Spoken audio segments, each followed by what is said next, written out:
ここからはモデルの方に動きをつけていきたいと思います。その動きをつけるために使うのがこのパラメーターなんですけれども、まずは、このパラメーターについて軽くご紹介したいと思います。こちらがすでに完成している今回の講座で解説するモデルなんですけれども、Live2D というのがアートメッシュを動かして表情や動きを作っていくという作り方になります。その変形させた形を記憶して制御する機能をパラメータと呼びまして、このパラメータに表示されている丸をキーと呼びます。ここにある両端にある丸キーと呼びまして、ここに形を記憶させるように作っていきます。試しにこの口変形というパラメータを動かしてみようかなと思うんですが、これはマイナス1の値にちょっとムッとしたような口を作っています。なので動きをつけるのはこの形だけなんですけども、キーとキーの間ですね、ここも動いてると思うんですね。これは Live2D 上で自動で保管されるようになっているので、アニメのようにたくさん枚数を書かなくてもイラストとして動かせるという、Live2D の仕組みになっています。で、インポートしたパラメータの数たくさんあって、初めて見た方はうわーってなってしまったかもしれないんですけれども、今回作るパラメータは先頭に星がついているものだけですね、これらだけ作っていきたいと思いますので、まずは瞬きさせる動きを作っていきたいと思います。まずはこのパーツパレットから目のホルダ開いて、左目選択した後、左白目シフトをしながらクリックして、続いてこの左閉じ目をコントロールをしながら選択します。次はこの左目切り替えのパラメータ選択して2つ丸があるアイコンをクリックすると2点キーが追加できるんですね。で追加できましたら、ここに数値が表示されるんですが、ここが 0.0 になるように向かって左のキーを選択します。キーがですね、右クリックで吸着するように選択できるので、しっかりこう 0.0 に選択できるようにしていただければと思います。ここまで選択できたら、一旦この閉じ目の選択解除して、この状態でこのインスペクタパレットの不透明度、こちらを 0% にします。すると、閉じ目だけ表示された状態になると思います。じゃあまた、1.0 向かって右のキーに戻して、今度は閉じ目、この素材が表示されないように不透明度0にします。このように設定すると、こんな感じで開いてる目、閉じてる目をパッパッと切り替えることができるパラメータが出来上がると思います。通常の Live2D モデルですと、瞬きの動きというのをしっかり作るのがセオリーになってまして、ちょっと例でちゃんと瞬きするモデル見ていただこうと思うんですが、こんな感じでしっかりこうアニメーションしてるような感じで本来は作るんですけれども、今回はシンプルな作り方のモデルとして紹介していきたいと思うので、素材を先ほどみたいにパッと切り替えて、これで瞬きしてる様子を表現するように作っております。ただこの瞬きですね、ちょっとやってみたいなって方もいらっしゃるかなと思いまして、そういった方はですね、超初心者向けという講座のシリーズで瞬きの方解説しておりますので、ぜひそちらを参考にして、チャレンジしてみていただければと思います。概要欄に URL も貼ってあるので、ぜひそちらから確認していただければと思います。じゃあ右目も同じように動きつけていただければと思います。ちょっと講座長くなってしまうので、割愛させていただきますね。じゃあ続いて表情、この表情のフォルダの中に入っているテレとテレ線、こちらのパラメータ作っていきたいと思います。これも目の切り替えと同じように頬染めのパラメータをですね、表示非表示という感じで使っていくパラメータになります。まずは顔のフォルダの中から頬染めですね、クリックしていただいてテレにキーを打ちます。キーを打てたら、向かって左のキーで不透明度0になるように、こうやって動かすと徐々に頬が好調していくようなパラメータですね、用意していただきます。じゃあ頬の線も同じようにですね、キーを2点打って 0.0 の値で、不透明度 0%、 こんな感じで表示できるようにしておいてください。で、素材分けの解説の時に、ご紹介したんですが、Live2D にもクリッピング機能がありまして、今この部分がぼかしの素材こんな感じではみ出てしまってるんですね。なのでこれがはみ出ないように頬染め、頬線どちらも選択していただいたら、インスペクタパレットクリッピング欄があります。これのこのアイコンをクリックしていただくと、パーツパレットに表示されている順番通りでアートメッシュが表示されるんですね。なので、この中から顔のフォルダの中に入っている輪郭塗りにチェックを入れます。するとクリッピングされた状態になります。はみ出しがなくなりましたね。はい、なくなったかなと思います。ここですね。これも忘れずに設定していただければと思います。表情のパラメータについても以上になります。続いてが口のモデリングですね。パラメータの数たくさんあってちょっと見づらい場合は一回ここのアイコンで一括で閉じていただいてフォルダ一つずつ開いていただくと分かりやすいかなと思います。まずはこの口変形というパラメータを作っていきたいと思います。口のフォルダ開いて、口選択してするとこんな感じでメッシュ割りされてるかなと思うんですが、ちょっとこの状態だとあんまり綺麗に動かせないので、ここからさらに細かくメッシュを割っていきたいと思います。口のアートメッシュ選択した状態でこちらのアイコンですね、クリックするとメッシュ編集モードというモードに切り替わります。この状態で、コントロール A を押してデリート。多分このデフォルトはこの矢印の方にツールがなっていると思うので消えると思うんですが、アートメッシュをすべて削除することができます。で、削除できましたらこのツール詳細パレットにある一番右のこのアイコンですね、切り替えていただいて口の線画に沿ってある程度で大丈夫です。こんな感じでパーッと線を引いてください。すいません、ちょっとすでに細かく割れた状態出てしまったんですが、多分皆さんがですね、新しく引くとここの数値がちょっと設定が違う関係でかなり粗い状態出てくるかなと思うんですね。ちょっと再現するとこれに近い感じで出てきてるかなと思うので、これをさらにもっとこの口の線画に合うようにこのメッシュ割り設定というのを調整していきます。まずはこのメッシュ幅を8にして繰り返しの間隔が5、メッシュ幅の頂点数ですね、これを3にしていただくと先ほど出来上がっていたメッシュができると思います。今度はですね、中央を取っているこの頂点がちょうど口の線画の真ん中あたりに来るように、ここの緑の丸い点を使ってこんな感じで位置を合わせていきます。で、ちょっと拡大してみるとこんな感じで中央あたりに薄く、緑の線が表示されているんですね。このあたりをクリックするとこの緑の丸を追加することができるので、ちょっと緑の点なくて調整できないよっていう箇所は追加していきつつ頂点が中央を通るようにしていただくと良いかなと思います。はい、こんな感じで良いと思います。では整えられたらこの編集中のストロークの確定クリックして、メッシュ編集の横にあるチェックマーククリックで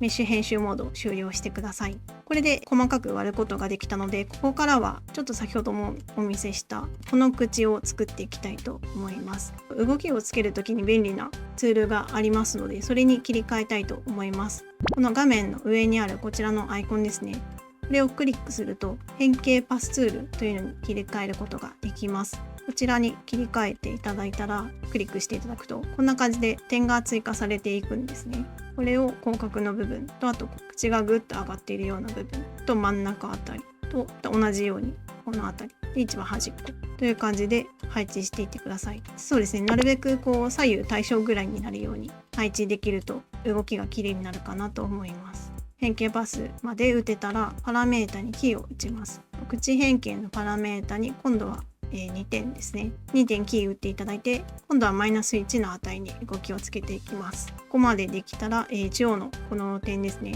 選択して、シフトを押しながら上に少しこれぐらいかな上げます。続いてこの口の端ですね、これを2つ両方シフトを押しながら選択してするとこの赤い枠が出てくるので、だいたい中央あたりにカーソル持ってきてシフトを押しながら下にぐーっと下げていきます。下げていったらここの点ですね、これらもシフトをしながら選択しまして、今度は赤い枠のこの部分にカーソルを合わせてオルトを押しながらぐーっと縮めていきます。こんな感じか。あとは細かい調整になるかなと思うんですけれども、この辺も結構好みによってこういうムッとした形がいいというのがあったりすると思うので、動かしてみてちょっと遠目から見て点を動かしていただくと良いかなと思います。基本的には、先ほど紹介したような流れで作ってみていただくと綺麗に作りやすいかなと思います。じゃあ続いてですね、次がこの口上下というパラメータですね、作っていきたいと思います。これは必ず必要になるパラメータではないんですけれども、口の位置を調整したい時に作っておくと便利かなと思います。これはですね、ワープデフォーマーというのを作成してそれに上下する動きをつけていきたいと思うので、口が選択された状態で画面上部のこのアイコンクリックしてください。すると設定のダイアログが表示されるので、名前を口の上下に変更して作ります。作成クリックします。するとこんな感じで緑色の四角が生成されると思うんですね。これがワープデフォーマーになります。ワープデフォーマーの中に、この緑色の四角の中にこの口のアートメッシュが入った状態になってまして、この状態でちょっと試しに動かしてみると、こんな感じでこの緑色のポイントですね、動かすと中に入っているアートメッシュに変形をつけることができるんですね。このワープデフォーマーを使ってイラストに動きをつけたりする時に活用するツールになっております。今回はただ上に上下するような動きをつけるだけなので変形はつけないんですけれども、作っておくと便利なので今回作ってこれで動きをつけております。ここまでワープデフォーマー作ることができたら、口の上下パラメータ選択して、これはこちらの3つ点があるアイコンクリックしますね。すると点が3つ追加されます。追加されましたら、向かって右のこの 1.0 の値で上に行くようにしたいと思います。中央あたり持っていくとカーソルの表示が変わりますので、この状態で上にぐーっと、だいたいこのぐらいかなぐらいの上に動かすことができたら、今度は向かって右のこちら側のキー、マイナス1のキーですね。こちら側で下に下がるように動きをつけます。こんな感じ。だいたいこのプラスと、マイナスの距離は同じぐらいの間隔で移動できるようにしていただくと良いかなと思います。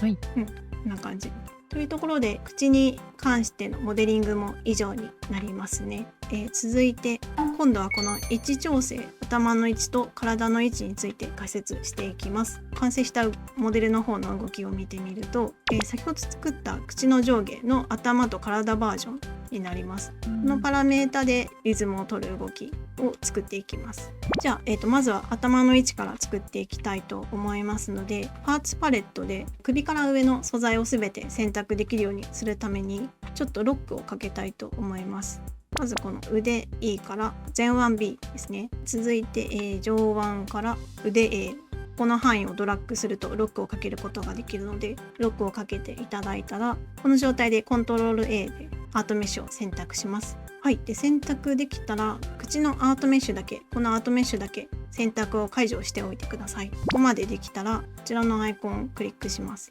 クリックすると、回転デフォーマーを作成というダイアログが出ますので、挿入先のパーツを一旦ルートパーツしといていただいて、頭の位置で作成します。するとこんな感じで赤いオブジェクトが生成されるかなと思います。で、この回転デフォーマーを入れるためのパーツフォルダ新しく作りたいので、こちらのアイコンをクリックしまして、名前をコアパーツにして新しく作ります。で、その中に入れておいてください。コアパーツの中に頭の位置が入っているようにしていただければと思います。回転デフォーマーですね。今この左目の下あたりにできてるんですけれども、位置としてはこの顎のあたりに来てほしいので、回転デフォーマーの位置をちょっと調整したいと思います。コントロールをしながら、この中央の黒い点ですね、クリックして、でそこにプラスでシフトをしながら、まずはこう水平に移動して、この辺り持ってこれたら垂直に下のあたり、顎のあたりに持ってきてあげてください。ワープデフォーマーは先ほど変形をつけるものとお伝えしたんですが、回転デフォーマーはその名前の通りこんな感じで回転させることができるデフォーマーですね。なんですが、今回は回転はさせずに上下する動きをつけていきたいと思います。頭の位置ですね。デフォーマー選択した状態で頭の位置のパラメーターにキーを3点打ちます。あとは、先ほどの口の上下と同じですね。こちらのプラスのキーで上に行くように、で反対のキーで下に行くように、この動かすときシフトを押しながら動かしていただくと垂直水平に移動させることができるので、基本的になんかこう移動させたり変形するときはシフトを押しながら調整していただけると良いかなと思います。プラスマイナスある程度同じ距離で同じ間隔で移動できるように調整していただいたら、頭の位置はこちらで完了になります。じゃあ続いて体の位置を調整するデフォーマー作っていきたいので、先ほどロックかけたものたちをロック解除していきまして、今ロックかかってなかった頭の素材ですね、後ろ髪、リボン、ポニテと、あと前髪から顔までこの範囲ロックをかけていただいて、コントロール A を押します。で、頭の位置も選択したくないので、こちら選択を解除しておいてください。こここまでできましたら、今度はワープデフォーマーですね。ワープデフォーマーを挿入先はコアパーツにして、体の位置という名前に変更します。でするとこんな感じでワープデフォーマー生成されるかなと思います。あとは頭の位置と同じですね。キーを打ってプラス側で上に行くように、マイナスで下に行くようにシフトを押しながら、ある程度同じ感覚で動いてるかなっていうのをパラメータ動かしながら調整していただけると良いかなと思います。というところで位置調整のパラメータは動き付けが完了しましたので、次がこの全体の調整、こちらのパラメータですね。完成したモデルをお見せすると、その名前の通りですね、キャラクター全体の位置を調整するパラメータになります。作り方としましては、先ほど作った体の位置と頭の位置のデフォーマー2つ選択した状態で回転デフォーマーを作ります。挿入先はコアパーツのままで、名前を全体の位置という名前にしてください。ですると、だいたいこの膝あたりに回転デフォーマー生成されると思うので、また位置を調整しますね。コントロールをしながら位置をクリックでシフトをして上の方に、だいたいお腹あたりに持ってこれると良いかなと思います。このあたりですね。ここまで持ってこれましたら、パラメータにキーを打ちます。今度は2つのパラメータにキーを打ちますね。この全体の位置 X と全体の位置 Y、こちらにパラメータ3つ打ちます。であとは同じですね。 Y の場合は上でプラスのキーで上へ行く、こんな感じで上へ行く、マイナスで下に行くという動きをつけていただいて、こんな感じでつけていただいて、X 軸に関してはプラスのキーで向かって右に動く、キーの移動している方向と同じようにモデルが動くようにしてください。なので、マイナスのキーで左に動くって感じですね。で今1つの回転デフォーマーで2つのパラメータにキーを打ったと思うんですけれども、こういった場合は四隅の自動生成という機能を使う必要があります。パラメータの横にあるこのアイコンをクリックすると、こんな感じでパラメータ同士を結合できまして、今作った動きがこの縦の軸とこの横の軸ですねなんですけれども、この隅にある4つの点は動きが作られてない状態なので、動かしてみるとなんかこう変なカクカクした感じになってしまうんですね。これを避けるために、ここの四隅と呼ばれるここの点を自動でエディターに作ってもらいます。その機能がこのパラメータパレットのハンバーガーボタンの四隅の方も自動生成、こちらですね。クリックしていただくとこんな感じでダイアログが出てきて、パラメータ1、2にそれぞれこのパラメータが設定されているのを確認したら OK をします。はい、もうこれだけで大丈夫ですね。動かしてみるとちょうどカクカクだったのがこんな感じで、キーを動かした方向にモデルも斜めに動いたりできてるかなと思います。基本的にこの1つのデフォーマーで2つパラメータを打つ場合は四隅の自動生成をしなくてはいけないというのを覚えておいていただくととても良いかなと思います。じゃあ、最後のパラメータ、伸び縮みのパラメータですね、作っていきたいと思います。こちら完成した動きをちょっと見ていただくと、こんな感じでキャラクターがムニッと柔らかく動くような様子を表現できるんですね。で用意しておくと SD キャラの可愛さだったり、あとはちょっとコミカルな表現したい時とかに役に立つパラメーターなので、今回はこの SD キャラの可愛さを映えさせるために伸び縮みのパラメータ作っていきたいと思います。これに関してはワープデフォーマーを、頭と体とリボンとポニーテールそれぞれ4つ用意して動きをつけていきます。じゃあまずは頭のワープデフォーマー作っていきたいので、今度はここのデフォーマーパレットと呼ばれるここの範囲で頭の位置の回転デフォーマー展開するとアートメッシュたちが一覧出てくるんですね。一覧出てくるので選択できるようにこのロックを1回解除しておきます。すべて解除しておいてください。解除できたら一番上のメッシュを選択した状態で下の方にスクロールして後ろ髪までですね、シフトをしながらクリックしてすべて選択します。この範囲まで選択できたら口の上下をこちらも一緒に選択してあげてください。このリボンとポニテは別々でワープデフォーマー作りたいので選択しないように注意してください。この状態でこちらのアイコンからワープデフォーマーですね、挿入先をコアパーツにして頭の伸び縮みという名前にしてください。これで作成をします。そしたらこのワープデフォーマーに伸び縮みまた3点キーを打ちますね。打ちまして、今度はこのプラスの値5の値で縦に伸びるような動きけたいので、頭の伸び縮みワープデフォーマー選択して、この赤い枠のこの辺りにカーソルを持っていて、オルトを押しながらこんな感じで縮めていきます。縦も縮めていきます。縦もこんな感じでちょっと伸ばす。動きとしてはこんな感じですね。をつけていただいて、でちょっと上に全体的に上に移動します。こんな感じかな。動きとしてはこんな感じになります。マイナス5の値ではまたオルトをしながら今度は横に伸ばしますね。こんな感じかな。で縦は縮める。横に伸びる感じですね。でこれも頭全体的に下に落として、もうちょっと落とそうかな。動かしてみるとこんな感じで伸び縮みしてるような動きになっていれば大丈夫かなと思います。同じようにですね、リボンとポニーテール、体にも動きをつけていきたいので、フォルダ開いてリボン選択していただいたらワープデフォーマーですね。挿入先のパーツはこのままで大丈夫なので、名前をリボンの伸び縮みに変更します。ですると、ワープデフォーマー生成されるので、キーを打って動きの付け方は同じですね。縦に伸びるようにオルトをしながら調整していきます。デフォルトのこのリボンの位置がちょうどこの後頭部のあたりから結び目がちょっと見えるような見た目になっているので、この見た目にこっちで動かした時もなるように位置を調整します。キーボードの十字キーでもこんな感じで位置の微調整ができるので、キーボードのキーも使っていただきながらデフォルトのこの位置になるべく近いように調整していただくと良いかなと思います。マイナスの同じように調整しまして、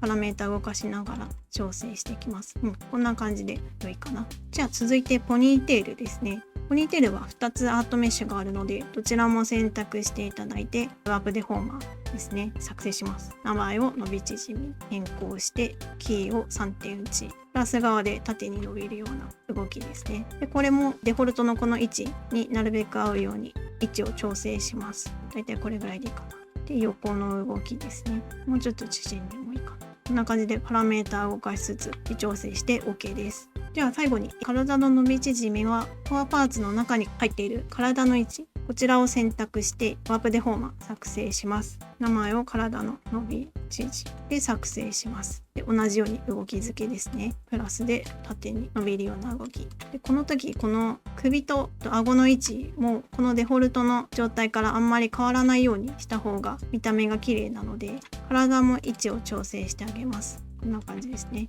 で横に伸ばす。で位置を調整する。こんな感じかな。こんな感じの動きになっていれば大丈夫かなと思います。じゃあ、以上でですね、作りたいパラメータの方は作りきれましたので、次はにじむアクションに読み込ませるためにテクスチャーアトラスの作成と組み込み用ファイルというものを書き出したいと思います。はい、じゃあまずテクスチャーアトラス作成したいと思うんですが、簡単に説明すると、モデルを構成するパーツを平面上に並べた画像のことを指します。じゃあそれをちょっと作っていくために、一番最初に表示にしたパーツですね、いくつかあると思うので、それらを表示しまして、この下絵だけ表示されてない状態にしてください。ここまでできたら画面上部のこのアイコンですね、こちらをクリックします。するとダイアログが出てきますので、今回はですね、この幅という欄を8192、高さを4096に設定してください。これで OK クリックしますと、テクスチャーアトラスが自動で生成されます。この左側に出ているこちらの白い画像ですねがテクスチャーアトラスですね。こんな感じで、自動でパーツを配置してくれる機能になっています。モデル用画像リストという向かって右の画面なんですけれども、ここに表示されているパーツたちがこれら原画と黒目縁、あとは怒り眉、これらだけ表示されていれば今回は大丈夫なので、このまま OK を押すとこんな感じで読み込みが始まって、はい、これでテクスチャーアトラスというものの作成が完了しました。じゃあ続いてですね、組み込み用ファイルというものを書き出したいと思います。こちらはファイルメニューからこの組み込み用ファイル書き出しの MOC3 ファイル書き出し、こちらをクリックします。するとまた細かい設定のダイアログが出てきますので、この書き出しバージョン、これを SDK5.0、Cubism 5.0 対応というのに変えてください。後の設定はそのままで大丈夫なので、一旦こちら OK を押していただきます。で OK を押すと任意の場所に保存するようにできると思うんですね。保存したい場所を選んでいただいて、そこに新しいフォルダを作ってその中に保存するようにしていただければと思います。ファイル名なんですけれども、例を出しますね。必ず英数字にしていただきたくて、こんな感じでキャラクターの名前が月城あかりちゃんという名前なので、あかりっていう風に名前をつけて、ミーム動画だったら、ミーム MEME っていう風につけたりという感じで、なるべく日本語ではなく英数字にして書き出しをしていただければと思います。ということで、モデリングの工程に関しては以上になります。